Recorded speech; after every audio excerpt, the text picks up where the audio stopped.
Hello, welcome to Infinite Prattle. A little bit of a different intro today. Not doing my usual um, music and break and whimsical intro and confused intro. To be honest, let's face it. Because today is a little bit of a different topic for me, so a little bit more serious. Something I've mentioned about doing at the beginning of this new season. And I've got some notes. And I'm not going to do only one camera on this episode today, as I want to fully engage with this camera. And it's a sensitive subject, so there's a little bit of a trigger warning for people who may have gone through a similar thing. So if you've experienced IVF or failed pregnancies and stuff, just be warned. I'm going to be talking about stuff like that today. So I think probably most people that know me personally, and probably if you're a regular listener to the podcast, you've probably heard me talking about the IVF journey that me and my wife are on. I didn't really like to call it the IVF journey when we first started because I think that sounds weird. Certain things really irk me, and that was one of them. But I don't mind saying it now because it has been a journey. I think I underestimated just how emotional it is, how tiring it is, and frustration. And I may get upset during this podcast. I can feel myself welling up a little bit just with the thought of it, because it's an emotive subject, and we've been through something recently that many people probably experience. Well, do experience. Let's face it. It's pregnancy isn't and trying to get a baby and have a baby and IVF isn't only exclusive to us as a couple. But when you go through that, it does seem very like that, very intimate. And you don't know how things are going to affect you until you go through them sometimes. I think this is definitely one of them times where I thought I was okay and probably really wasn't. And still I'm not now. But we'll go back to the beginning. I think I've done an episode about IVF before on the podcast. I didn't check before I started filming because I just wanted to get into it. The feeling took me to do this episode today. We've had a really nice day, and I think that joy has spurred me on to record this sad episode. I'm going to try and find the positives in negatives. So it's the sort of person I try to be. Even though I can be a moany bastard, I do like to see the positives in things and in people. But we've had a nice day today. It's New Year's Eve today, so Happy New Year. This won't be going out. This will be going out in the New Year anyway, so I'm not sure when, whether I'll post it straight away or whether I'll wait and put a couple more podcast episodes before it. You'll know because you're listening to it, and you'll know when it's released, but I am recording this New Year's Eve. I'm still off work, and I thought it was a nice day to do it. We went out this morning and went to a little cafe in the nearby town of Nantwich, and then we brought a sweet treat home with us and had a brew, and I thought I'd come and record this and record a couple of episodes and a vlog and stuff. Make the most of my time off to be creative. Yeah, IVF. I won't dwell on the complications of why we're going into IVF. Sarah has cystic fibrosis. I don't. Everything seems biologically okay with myself. Things kind of seem okay with Sarah. But when we started IVF, there was no test run on Sarah. I think the assumption was just you've got cystic fibrosis that can cause some infertility and some issues conceiving. So I think the assumption was that's what it is. So we kind of went full steam ahead into the IVF program. And it's a long road. I mean, we have the NHS in the UK, like a free healthcare service, and we're lucky that IVF is kind of not means tested, but it's by devolution. Different areas can choose what level of IVF you receive. Like some places you don't get any funding for IVF, and some places you do. So we're quite lucky because in our area we get 1 round of IVF for free, which essentially means that once you've done the egg collection and you've got your embryos, however many embryos you get, that's your round. So we were very, very lucky. We got 12 viable embryos. So that basically means we have 12 chances of becoming pregnant. So we get 12 implantations, essentially. And that's our one go. Unfortunately, some places don't get any chance, and it's fully privately funded yourself. You have to bolster up the cash yourself to do them. And in this country as well, I believe if you go through the egg retrieval process, etc., and nothing is viable, that's your go over. So you might not even get to the implantation stage. So first off, we're very grateful and we're very lucky that we've got the opportunity to go through the process. On the flip side of that, the NHS is pretty overstretched. As it's free, they're running on a shoestring. Even though I think like most contracted out industries, I think they probably overspend when they don't need to. But that's a different topic, and it's just taken so long to get to where we are. And that's probably the biggest upset for me in the whole process. It's been nearly 8 years since we started the process of IVF. Like 7.5 years or so, I think it is now. And it's been ups and downs, and we've only had 4 transfers in that time.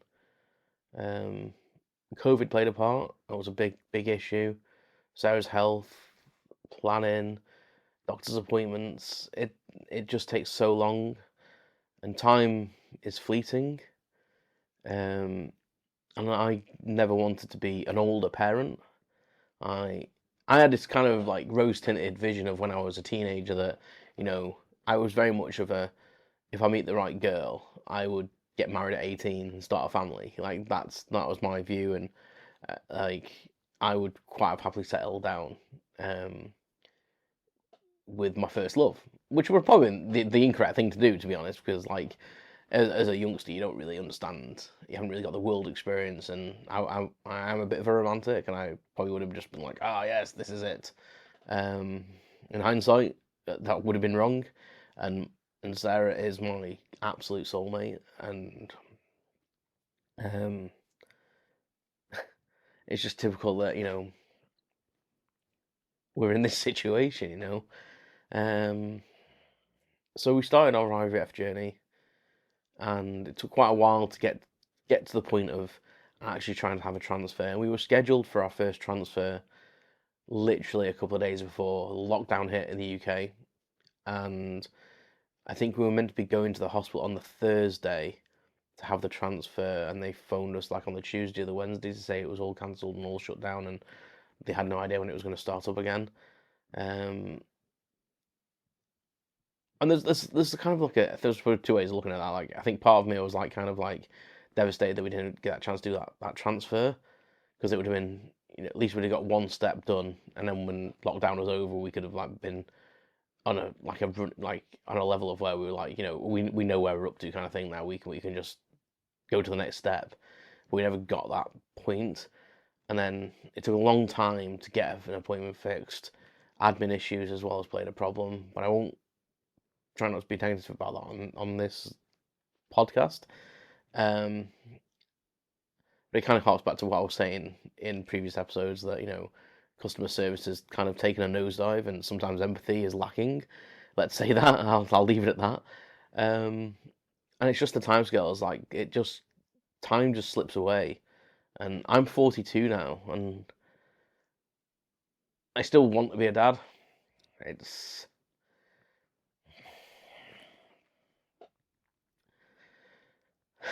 It's something I've wanted since I was really young. Again, I think I've mentioned it before. Even when I was a toddler, my dream was to have kids and have a nice life and have a nice wife. And again, I'm a bit of a dreamer. Rose tinted glasses again, I suppose. But I've always wanted that, and it's hard when your friends and stuff say, you'd be an excellent dad and like it'll happen for you, and they're words of comfort, but they're also words that hit hard emotionally because after 8 years, it's getting to the point of will it ever happen? Um, so yeah, I said I would cry, and I am, and I'm hoping it will. I'm hoping it will. It's hard to keep your pecker up, as they say in England. It's definitely difficult to do so. And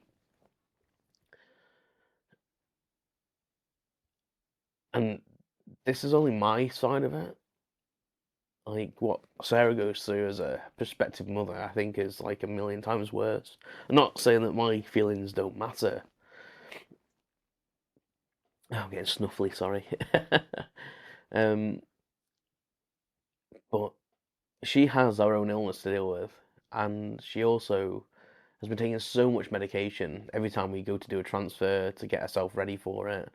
Anyone that's been through the IVF process knows this. Like you have to get your lining thick and all this sort of stuff, and it's a process in itself. And she's been doing injections and tablets and pessaries and God knows what else. I won't go into the details, but really personal places you put these things. And I am like a spare part. I don't know what to do apart from just be there for her, and that's hard as well. As a man's part, I think even if you can see even naturally, is over pretty quickly. Like, well, I'd like to say not too quickly, but you know what I mean. And during the IVF, it's a sperm donation, and off to the lab it goes. And my process though is I'm taxi driver really, an emotional support person. I don't play a part. Like I go to the appointments and confirm my date of birth. Sarah's the center of attention, and I get a bit lost with all the stuff that she has to keep up with, and probably a lack of interest in some sense because I don't feel part of the process half the time. And that's not her fault, it's not the hospital's fault really, it's just how it is. Like she's the person that's going to carry the baby. Um, and I never knew how much of a whirlwind this journey would be, this IVF. I kind of was a bit naive, I think, because I thought, um, they combine our sperm and egg and make an embryo, and if it's viable, they whack one up and do it a couple of times, and eventually we'll just get pregnant, never happy ever after kind of thing, and it'll be quick because it's this simple process, and I didn't understand like the delicate balance of drugs and hormones, um, and I probably just didn't think about it because I'm not stupid. I just don't think I thought about it that deeply. I was like, this is something they do all the time, and it'll just happen. I never really thought about what if it doesn't happen? What if there's complications? How long it will take? I never expected it to be nearly 8 years later and really not be too far along. Um, yeah, well, I'll say we're not too far along. I'll get to the point of the actual video. I've made some notes and I haven't really looked at them. So, um, but yeah, we did have some good news this year for a short time, at least. Anyway, um, the last round of IVF that we had was actually successful, and she got pregnant, which it seems a bit like a dream to me. When she showed me the pregnancy test, I did not react how a person receiving that news should react. It was kind of dead to me, to be honest. It was the process of IVF has really beaten me down, and I can't really get excited about it.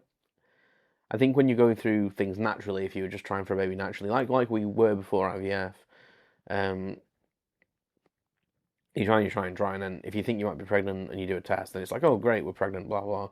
There's a different process there. It just happens, doesn't it? Whereas it's so programmed when you do IVF. It's like, come to this appointment, we scan you. Right, here's what you need to do before the next appointment. Blah blah blah. Take these medicines, do these things. Here's the program you're following. Do we need to adjust it? No, we don't. Right, now you need to come on this day, and it's all ad hoc. Like you can't, even though it's planned appointments, but they're not really planned. It depends on what your body's doing.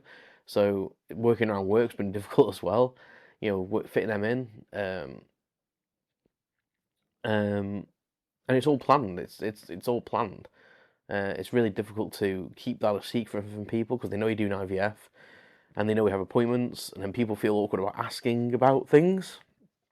Which please don't. If you know someone that's going through IVF, just have that open conversation with them and say, listen, are we to talk about it? Or are we not? I think me and Sarah have gotten pretty good at like kind of avoiding the questions if we're going through a transfer. We normally don't tell people that we're doing it because again, if it was successful, we then have to lie to say that it wasn't successful, which we had to do this time, which was a new experience. Oh, excuse my sniffling. It was. Don't get me wrong. It was joyous that we'd been pregnant, but I didn't react in the way I should have, and I didn't react in the way I thought I would. I was wanting to scream and shout and jump up and down and tell people, but there was part of me that was like, this is great news. However, we have to have another scan, we have to do this, and there's the program you got to stick to. And in the back of my brain, I didn't want to let myself get excited, because the longer it goes on, the more rests on it, and that induces more stress and more anxiety about the whole process. And I think I was just in protection mode, I suppose, really. Like, don't let yourself get hopeful. Don't let yourself get too excited about it. And I actually said to Sarah, I don't think I'll actually believe it until someone puts a baby in my arms and says, this is your baby. And I still think I'd be the same now, to be honest. So yeah, we got pregnant. Sarah was pregnant, and after a couple of days, I settled down a bit, and I allowed myself to kind of relax a little bit, but not still get too excited, because heaven forbid. And then after a couple of weeks, Sarah had a little bit of spotting, so we went to the early. It was maybe after, yeah, it was after a couple of weeks, because you meant to have a scan at the IVF. I'm terrible with like timelines there, so I apologise. Sarah would be able to tell me better. We had a bit of spotting. She had a bit of spotting, so we went up to the early baby care unit at our local hospital. They did a scan. They said the fetus was slightly smaller than it should have been, because obviously we knew exactly when it was meant to have been conceived, etc. When the implant date was, the fetus was, or the embryo was like 5 days old, etc. So anyone that's been through this knows that kind of thing. Like when they freeze the embryo, it's a few days old, 5 days old, and then what they do is they get your body ready, or they get the lady's body ready for when it's meant to be implanted. So they get the body ready for a 5-day-old embryo. It's super clever how they do it. It is a marvelous science. I don't know how anyone gets pregnant though, because on our first IVF appointment, the woman was telling us like what are the odds of getting pregnant naturally versus IVF, and the IVF odds are still quite phenomenal, like slim chance. I don't even know how anyone gets pregnant naturally at all. It is a marvel when you hear the figures. And they basically said they thought the baby's growth was up to a week behind where it should have been at that point. And they weren't overly caring, if I'm honest with you. They kind of were like, I wanted to ask some questions, but Sarah was quite stoic and quite quiet, and I didn't want to ask anything that might trigger her. And as she wasn't asking any questions, I didn't want to. She said afterwards that was ridiculous, but I was in protection mode of her. But the woman was quite. She didn't say if like that was a bad thing or if it should we be worried. So we had I think that was on a Thursday or the Friday, and we had the IVF scan on the Monday, and we went to that and they scanned the baby and they were like, yeah, it's a bit behind where we thought, but they didn't seem as concerned. They said just go back to the early care unit, like the week later, and see what their second scan shows. And when we went back, they were kind of satisfied because they said the fetus had like been growing. They'd seen a heartbeat as well, which was amazing at that early time. They saw the beginnings of like the flutter kind of thing. It's not like I don't think it's like a true heartbeat at that point. Again, I don't know all the terminology. I probably should really, having been in the process so long. And they seemed quite chill about it. They were like, yeah, it's a little bit behind where we expected, but it's grown at the appropriate rate, like what we'd expect. So maybe baby's just a little bit behind. So we kind of breathed a little bit of a sigh of relief. And Sarah, being curious, she wanted to see how it was developing. So she booked like an 8-week scan at a private scanning place, and that was amazing because we actually saw it a little bit bigger, and it had arms and legs at this point, and we've got the picture of it, and it had a heartbeat, and it was moving, and so I was blown away because again, it's literally like this big. It's like a tiny little thing inside of it. It's like I think it was the size of a peanut or something at that point, and it's pretty much a semi-formed baby. Obviously, still it looks a bit more like an embryo than a baby, but it was moving, and I didn't even know they could move at that size. And yeah, it was a bit mind blowing, and I think that relaxed me a little bit having seen that scan, thinking, oh well, they even said like it's still a bit behind from your actual implantation date, but it's still growing at the same rate it should be doing. So we kind of felt a bit at ease at that.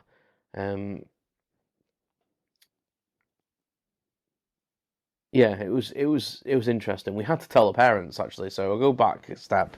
By this point, the parents knew because when we had to go to the early care unit and stuff, we had to have an extra meeting at the hospital and such things. I think my dad was looking after the dog. He was looking after Bert, and we'd had quite a lot of appointments, not just for Sarah's illness, but for like the IVF and general appointments. And we basically had to tell them that like she was pregnant because I think my dad was concerned that she was dying or something, or there was something wrong with her. So we kind of had to tell my dad and say, listen, nothing's wrong. When we got back from the scan, I think it was the IVF scan. I think it was. I can't remember. It's all a bit of a blur. When we got back from one of the appointments anyway. Um, In fact, I think it was the one at Liverpool. We had to go and have like a midwifery appointment. Um, we told my dad and my stepmom, and then we decided that we couldn't tell him to obviously ease his mind without telling her mum and my mum and the brothers. And we also picked one friend to tell as well. Um, well, her friend kind of already knew because she'd been going through the same thing and she has cystic fibrosis as well.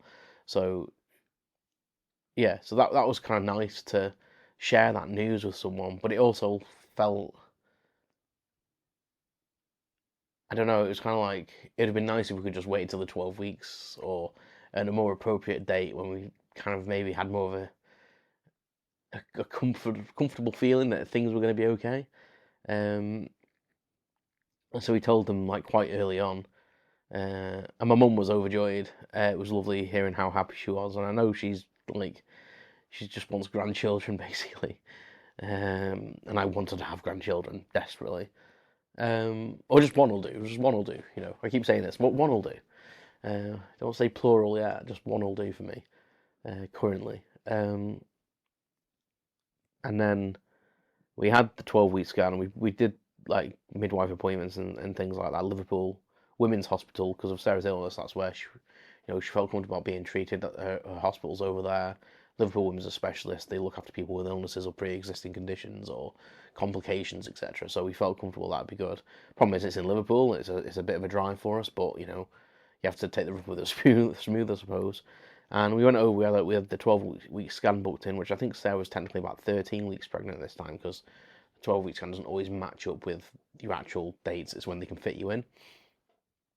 And Sarah said that she had a bad feeling when we were driving across there.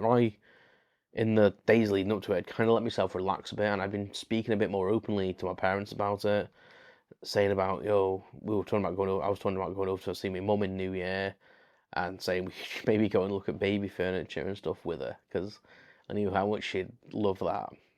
And we got to the scan, and the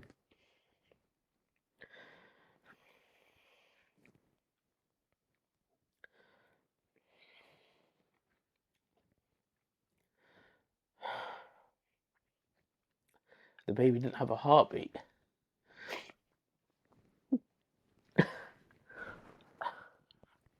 You don't realise how things affect you until you talk about them. And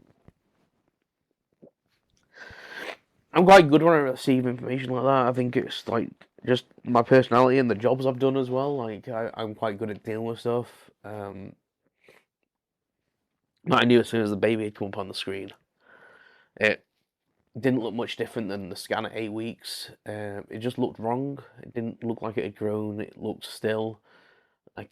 And I'm not an expert, but it was just blatantly obvious to me as soon as I saw. I was just like, yeah, this isn't going to be good news. So the nurse was completely quiet as well, and I thought, well, that's not a good sign either, because they're trained and they would know straight away if everything was hunky dory.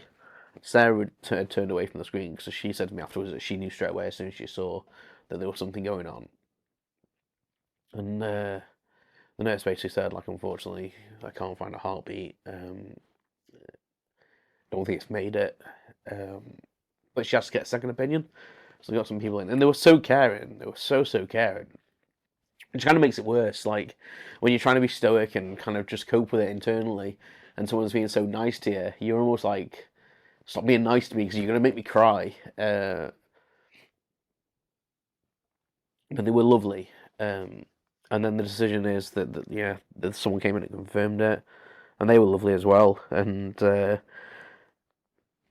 he left, and was apologetic and showing his empathy and sympathy for us, which really nearly got me when he left. From behind, he left behind. As he left, he just said these nice words, and I was just like, "Oh Christ! Like, what are you doing to me?" And I chastised myself as well in that moment as well, because I was thinking to myself, you've let yourself become excited about this. You've let yourself, you've left yourself open to this disappointment, and I'm very protective of my own emotions, and I always have been. Partly, I think, because I get so emotional sometimes that I have to be the stoic person, and I rarely cry in public, even though this is going to go on the internet.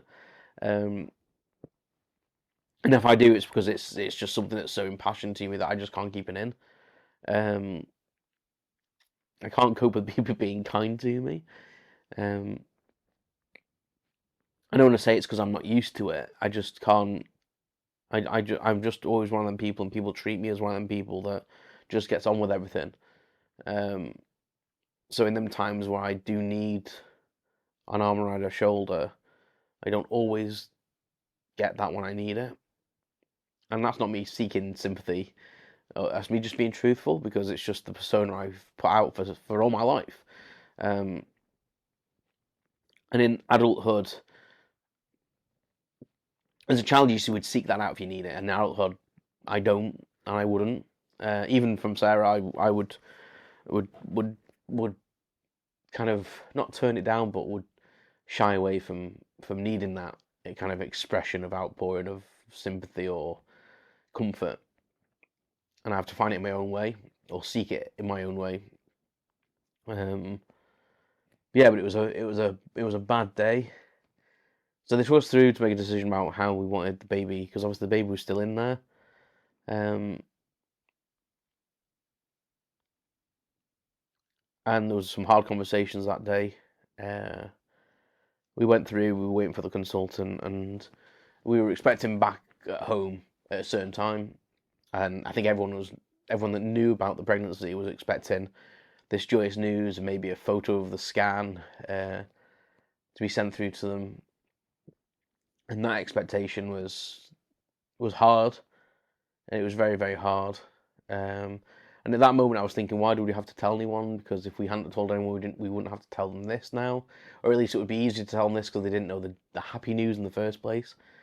But Sarah's waiting for the consultant, and I said, listen, I'm going to go and tell people, because I don't think she could have. So that's where she'd already been crying and I hadn't cried at this point, and I'd comforted her a little bit, and I said, listen, I'm going to have to go tell people, because people will be worried now, because they knew when the appointment was, and they'll have been expecting us back, and we're going to be late now because we have to make all these other arrangements now. And this was on a Monday. So I was meant to have band practice that night. So I don't normally do voice notes to people, but I felt that was the best way for me to do some of the messaging. I phoned my mum, her mum, and my dad directly. And I phoned my mum first, thinking it would be the easiest one to get out of the way. I should have said I phoned my dad first, actually. I think it'd be the easiest one to get out of the way, because I thought he'd be the easiest person to talk to, because he wouldn't get emotional. But hearing his voice and hearing him sad and almost breaking a little bit in his speech just did me. I was like, I had to kind of come off the phone as quick as I could with him, and I was like stood in this little corner of the hospital car park. It was like the building was like shaped weird in one, but it has like this weird triangular like inlet really, and I was stood there out of the wind and rain, and then I phoned my mum, and then I phoned Sarah's mum. My mum was kind of hysterical really. Um, really, she's a very emotional person. My mum, she really did cry, and I couldn't face speaking to anyone else directly, so I did a few voice notes, which I wouldn't normally do. So to the band and I felt bad as well because for the band especially it was kind of out of the blue as well. They hadn't. I was hoping to tell them that night at practice that like we were pregnant and have some happy news to spread. And this day that was meant to be a day of joy and a day of sharing like some fantastically happy news after all this time of trying just turned into the shittest day. And I can't really say anything else about that really, and I've not really cried about it that much. Probably as much as I have on this podcast. Really, every time my eyes water a little bit, and then I get through it. And maybe I should sit down and proper cry. I'll have to put one of my cry films on and sit and cry along with it and let some emotion out that way. That's normally how I would do it. Listen to some sad songs and cry in the bath. Yeah, we had a miscarriage, and that's really sad. And it's really quite crap. Um, I can't imagine how Sarah felt at all because I felt like crap, really crap. But to know that like she's been doing all this work and all these medications and all the stuff that she's been doing, plus feeling that life, feeling that force inside of her, I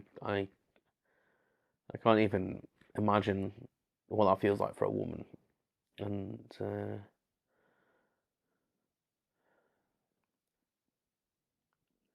yeah, there's not much more I can say about that. But on a positive note, we had not been pregnant before, so we're taking it in kind of we're trying to out of the darkness, trying to see the light, and know that like the way we did the drugs this time, or the way she did the drugs and the plan that the doctor put in place, did actually produce the result. Not to the end, but we got pregnant, and we've never been pregnant before. So um, that's good. That's good, and that can help the next one because apparently the body responds to having previously been pregnant. So hopefully, when we get our next transfer, her body will be like, "Oh, I remember this. Let's do this again and take it all the way this time." Um, we booked a cruise, so we booked a cruise when like this year, early this year, like in 2025. Same film this on New Year's Eve, so we booked it like April time, May time for next year, which is 2026. Um, and then we fell pregnant. We were like, we're gonna have to cancel the cruise because obviously she'll be heavily pregnant. We'll have to try and postpone it or cancel it or whatever. And so a silver line is that we won't have to cancel the cruise or move it.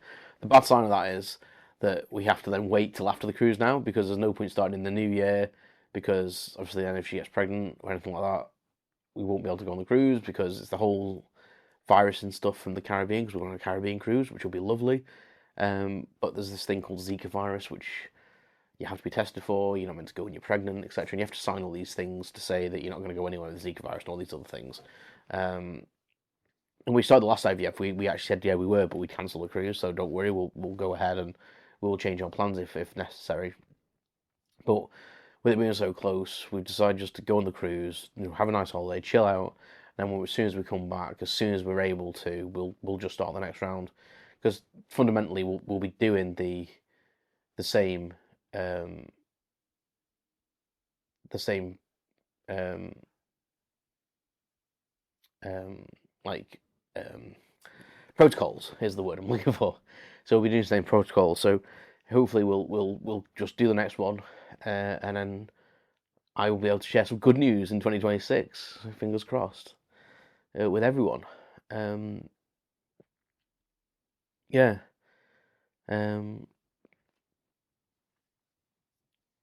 We have told other people, so I'm not putting this out there without tell people. There probably are some people we haven't told, so this might be news if they listen to my podcast. So, and that's not because we didn't want people to know. We told the people that we were pregnant because of the reason I give. Then we had to tell them the bad news, and then we have told some people separately the bad news. But it's a very strange thing because you almost don't. People don't know you were going through it, and then it's how do you bring that up, unless they bring up the IVF. It's kind of hard just to like cold open with, "How are you?" "Oh, it's great, but we had a miscarriage." But you didn't know we were pregnant, but it's really upset us. And, like, where'd you go with that? And it's really difficult. But we felt guilty for not having told some of our closest friends. Like, I told my mate Scott pretty much because he'd been visiting and stuff during a lot of the IVF appointments. So I think he had his suspicions. So he was the easiest person to tell. I mean, he's one of my closest friends. I've known him like 25 years, and he's like my best pal. So he was probably the one I was going to tell him because he's the one I probably see the most. But then I felt guilty for my mate Phil, who was such a close friend, and like I'm very lucky because I have quite a few like really really good great friends, and my friend Louise and James. Really wanted to tell them as well, but we were trying to keep it close knit, so we didn't have, if the worst happened, we didn't have all these people to tell. But then weirdly, we felt guilty for not having told them in the first place, and then only breaking the bad news to them. And I don't think there's a right way or a wrong way to go about that. I don't think there's a good way or a bad way to kind of impart that kind of information to someone. But yeah, it's been a journey. We're trying to take the positivity out of it that we have been pregnant now, and hopefully next time it'll work.